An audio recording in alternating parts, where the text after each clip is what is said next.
My fellow New Yorkers, today begins a new era. I stand before you, moved by the privilege of taking this sacred oath, humbled by the faith that you have placed in me, and honored to serve as either your 111th or 112th mayor of New York City. But I do not stand alone.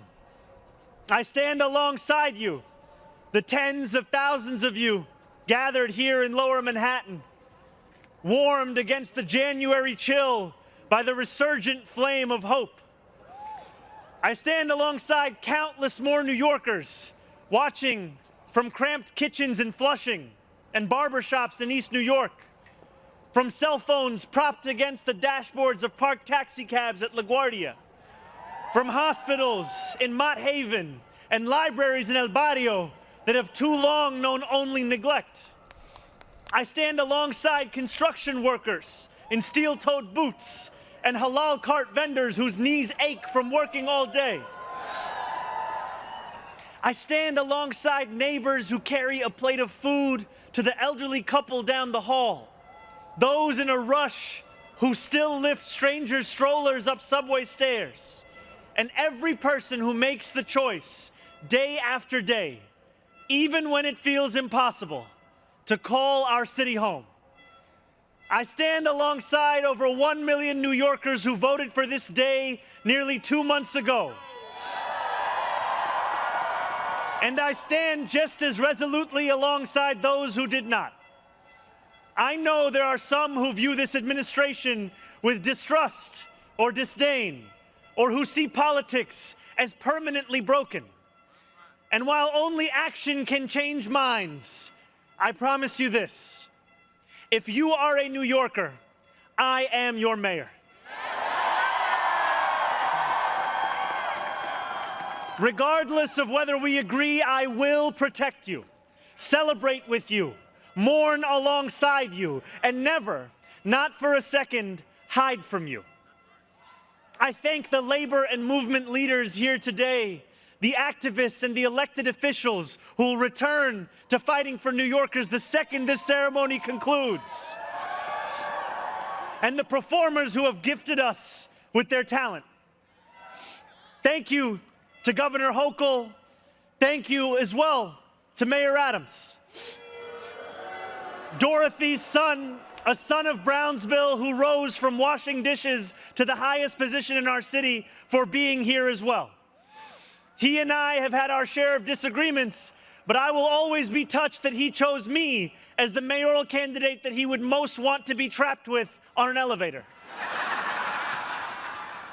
Thank you to the two titans who, as an assembly member, I've had the privilege of being represented by in Congress, Nydia Velázquez, and our incredible opening speaker, Alexandria Ocasio-Cortez. You have paved the way for this moment. Thank you to the man whose leadership I seek most to emulate, who I am so grateful to be sworn in by today, Senator Bernie Sanders. Thank you to my teams, from the assembly to the campaign to the transition, and now the team I am so excited to lead from City Hall. Thank you to my parents, Mama and Baba, for raising me, for teaching me how to be in this world, and for having brought me to this city. Thank you to my family, from Kampala to Delhi. And thank you to my wife, Rama.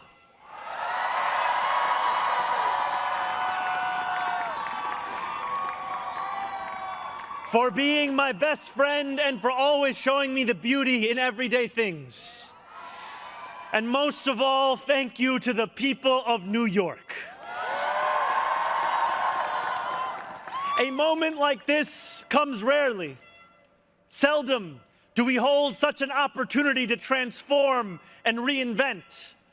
Rarer still is it the people themselves whose hands are the ones upon the levers of change.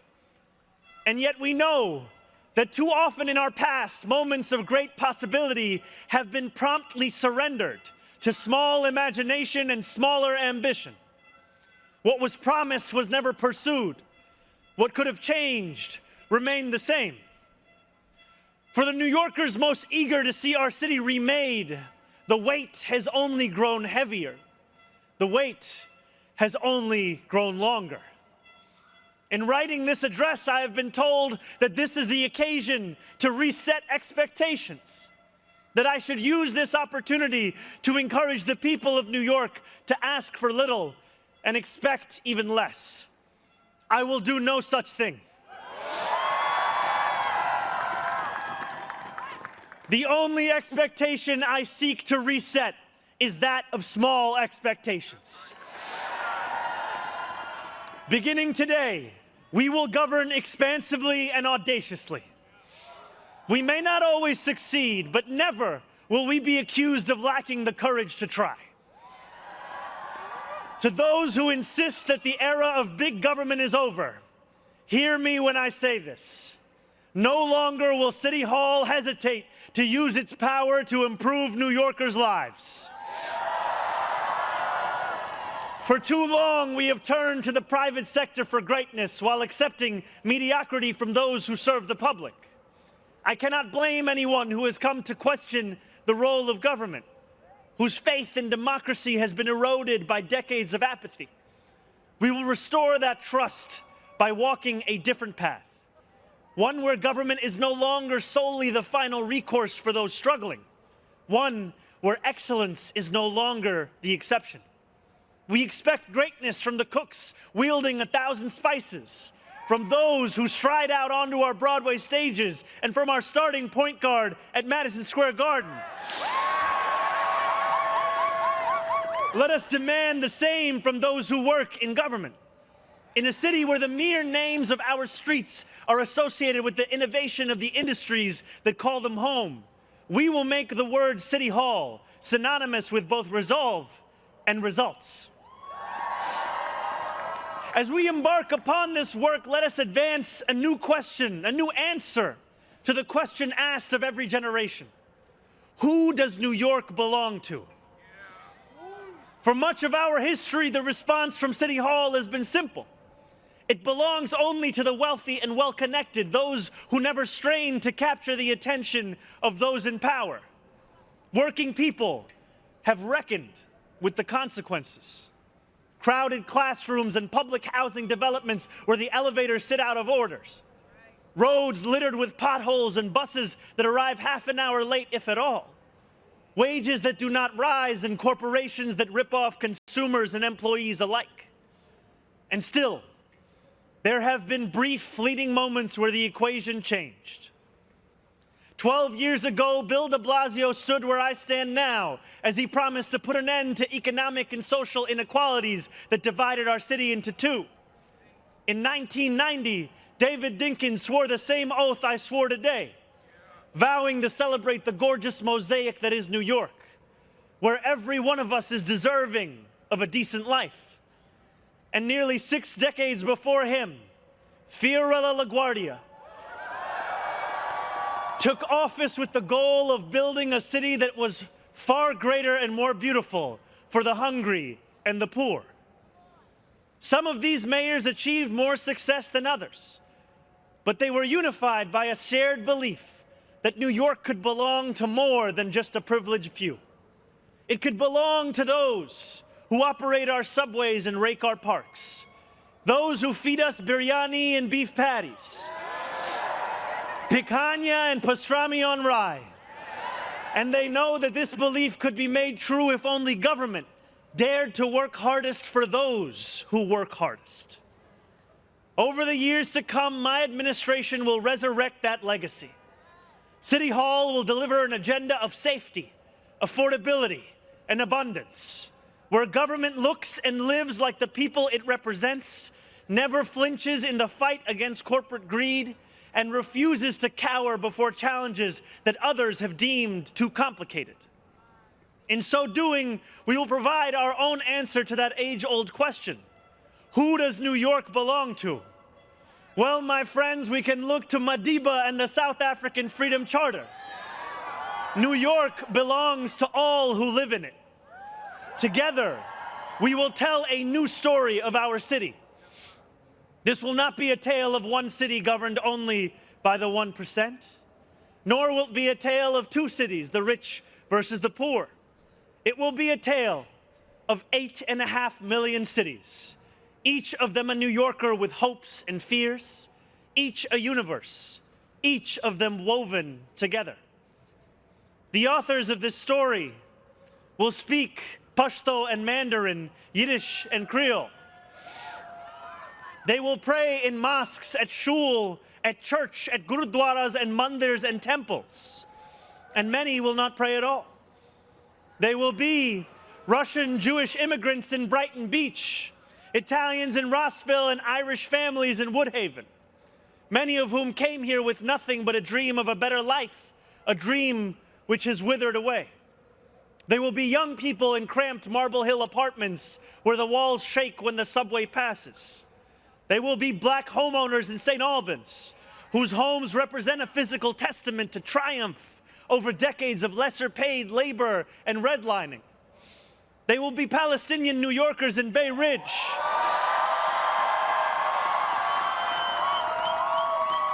who will no longer have to contend with a politics that speaks of universalism and then makes them the exception. Few of these 8.5 million will fit into neat and easy boxes. Some will be voters from Hillside Avenue or Fordham Road who supported President Trump a year before they voted for me, tired of being failed by their party's establishment. The majority will not use the language that we often expect from those who wield influence. I welcome the change.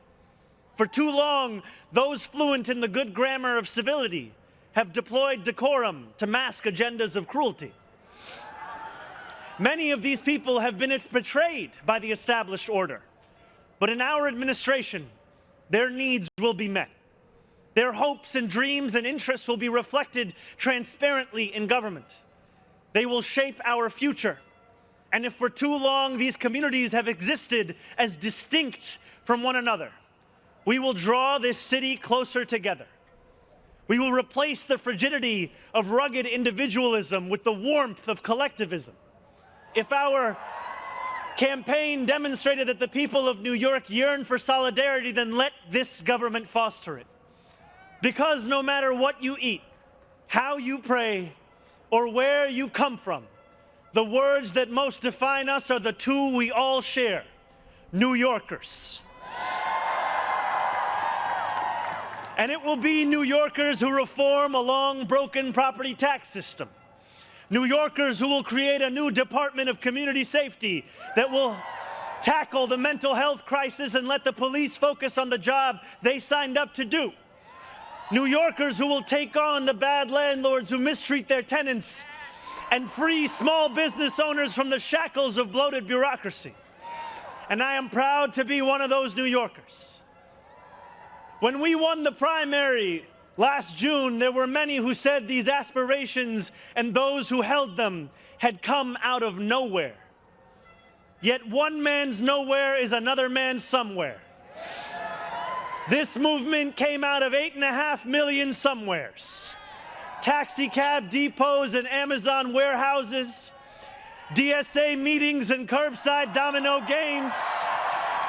The powers that be had looked away from these places for quite some time if they'd known about them at all. So they dismissed them as nowhere. But in our city, where every corner of these 5 boroughs holds power, there is no nowhere and there is no no one. There is only New York and there are only New Yorkers. 8.5 million New Yorkers will speak this new era into existence. It will be loud. It will be different. It will feel like the New York we love. No matter how long you have called this city home, that love has shaped your life. I know that it has shaped mine. This is the city where I set land speed records on my Razor scooter at the age of 12. quickest 4 blocks of my life. The city where I ate powdered donuts at halftimes during AYSO soccer games and realized I probably was not going to be going pro. The city where I devoured 2 big slices at Coronet's Pizza, played cricket with my friends at Ferry Point Park, and took the 1 train to the BX10 only to still show up late to Bronx Science. The city where I have gone on hunger strike just outside these gates. Sat claustrophobic on a stalled N train just after Atlantic Avenue and waited in quiet terror for my father to emerge from 26 Federal Plaza. The city where I took a beautiful woman named Rama to McCarran Park on our first date and swore a different oath to become an American citizen on Pearl Street. To live in New York, to love New York, is to know that we are the stewards of something without equal in our world. Where else can you hear the sound of the steel pan, savor the smell of sancocho, and pay $9 for coffee on the same block? Where else could a Muslim kid like me grow up eating bagels and lox every Sunday? That love will be our guide as we pursue our agenda. Here, where the language of the New Deal was born, we will return the vast resources of this city to the workers who call it home. Not only will we make it possible for every New Yorker to afford a life they love once again, we will overcome the isolation that too many feel and connect the people of this city to one another. The cost of childcare will no longer discourage young adults from starting a family, because we will deliver universal childcare for the many by taxing the wealthiest few. Those in rent-stabilized homes will no longer dread the latest rent hike, because we will freeze the rent. Getting on a bus without worrying about a fare hike or whether you'll be able to get to your destination on time will no longer be deemed a small miracle, because we will make those buses fast and free. These policies are not simply about the costs we make free, but the lives we fill with freedom. For too long in our city, freedom has belonged only to those who can afford to buy it. Our city hall will change that. These promises carried our movement to City Hall, and they will carry us from the rallying cries of a campaign to the realities of a new era in politics. 2 Sundays ago, as snow softly fell, I spent 12 hours at the Museum of the Moving Image in Astoria, listening to New Yorkers from every borough as they told me about the city that is theirs. We discussed construction hours on the Van Wyck Expressway and EBT eligibility, affordable housing for artists and ICE raids. I spoke to a man named TJ who said that one day a few years ago, his heart broke as he realized that he would never get ahead here, no matter how hard he worked. I spoke to a Pakistani auntie named Samina, who told me that this movement had fostered something too rare: softness in people's hearts. As she said to me in Urdu, "Logo ke dil badal gaye hain." 142 New Yorkers out of 8.5 million. And yet, if anything united each person sitting across from me, it was the shared recognition that this moment demands a new politics and a new approach to power. We will deliver nothing less as we work each day to make this city belong to more of its people than it did the day before. Here is what I want you to expect from the administration that this morning moved into the building behind me. We will transform the culture of City Hall from one of no to one of how. We will answer to all New Yorkers, not to any billionaire or oligarch who thinks they can buy our democracy.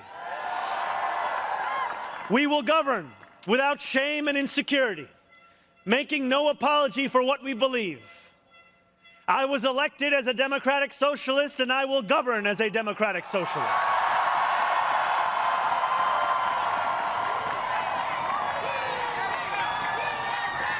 I will not abandon my principles for fear of being deemed radical. As the great senator from Vermont once said, what's radical is a system which gives so much to so few and denies so many people the basic necessities of life. We will strive each day to ensure that no New Yorker is priced out of any one of those basic necessities. And throughout it all, we will, in the words of Jason Terrence Phillips, better known as Jadakiss or Jay to the moi, be outside. Because this is a government of New York, by New York, and for New York.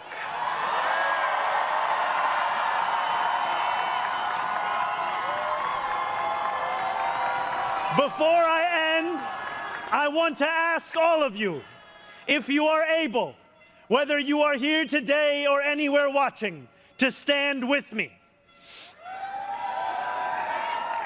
I ask you to stand with us now and every day that follows. City Hall will not be able to deliver on our own. And while we will encourage New Yorkers to demand more from those with the great privilege of serving them, we will encourage you to demand more of yourselves as well. The movement we began over a year ago did not end with our election. It will not end this afternoon. It lives on with every battle we will fight together.